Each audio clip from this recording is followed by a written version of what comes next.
जनतेच्या नेतृत्वाचा नायक फक्त बाबा नायक। शिंदखेडा तालुक्यातील कर्ले येथील शेतकरी दगा लक्ष्मण सोनवणे यांचा सर्पदंशामुळे दुर्दैवी मृत्यू झालाय। या घटनेमुळे परिसरात हळहळ व्यक्त होत आहे। मिळालेल्या माहितीनुसार दगा लक्ष्मण सोनवणे हे आपल्या शेतात काम करत असताना त्यांना विषारी सर्पाने दंश केला।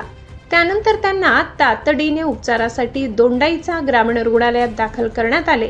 मात्र उपचारादरम्यान त्यांची प्रकृती गंभीर बनली आणि डॉक्टर तेजस जैन यांनी त्यांना मृत घोषित केले।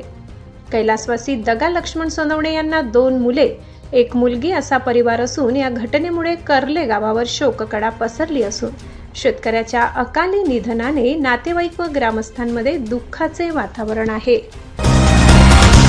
जनतेच्या नेतृत्वाचा नायक फक्त बाबा नायक।